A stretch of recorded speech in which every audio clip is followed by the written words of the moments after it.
Okay, so let me also show you guys, before we clock out for today, we have our Adidas adiPower Predator TRX firm grounds in women's here. This is actually the kind of 1A, 1B colorway that got launched at the same time as the white, black, pink ones. These are the ones we decided to take in so that we could kind of show them off to you.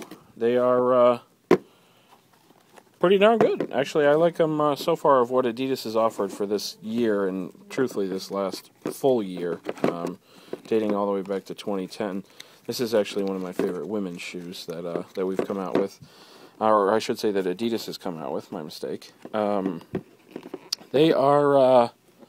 good. I definitely like the quality. Obviously, I like the color on these ones a lot.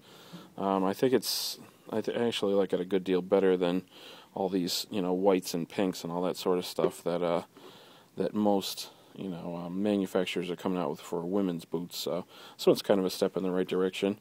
You guys all know the adiPower. You know it well. So what I'm going to do is I'll just show you some quick similarities and differences between the adiPower in men's and in women's. So similarities, obviously the upper is made of the exact same material, all that Taurus right along here. That is exactly the same, nothing different there. Now, mind you, these ones retail at $145, so what I'm going to try and look for is I'm going to try and see where I can find, to see if I can justify Adidas' pricing on these. Why are these, $55 cheaper than the men's version? And I'm going to see if I can figure that out. So, differences. First of all, absolutely nothing different about the outsole. Exact same outsole as on the men's. External heel counter right over here. Seams are all the same. And once we get to the sock liner is where we see the differences. Like we said before, all natural material at the forefoot, that Taurus stuff right there. The Predator applique on the instep, all the same Predator applique as on the men's. It's got that dual channel one. The upper layer right here is for putting swerve on a ball and definitely getting a little bit better touch. That's these little fins right along the top.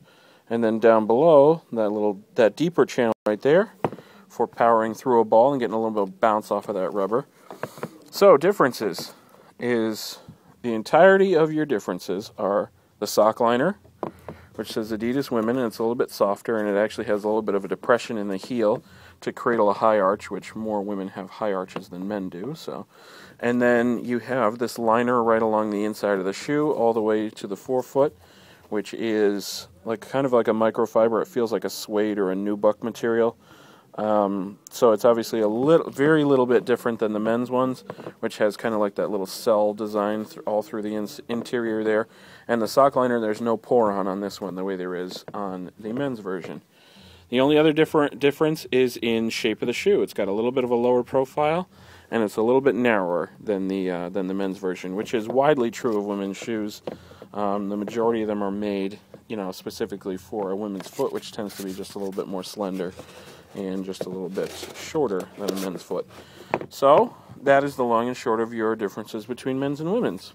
So you tell me if you can find $55 worth of price difference between the men's and the women's, when what you have is a different sock liner, and you have a narrower and shorter shoe. And that is it. That's all.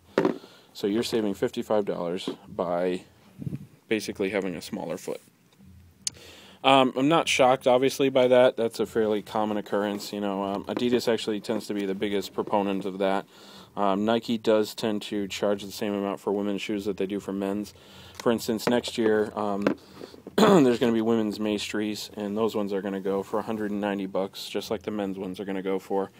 And actually, that is a new price. That's not a mistake. The Maestries are going to be $190 starting next year, just so you guys know.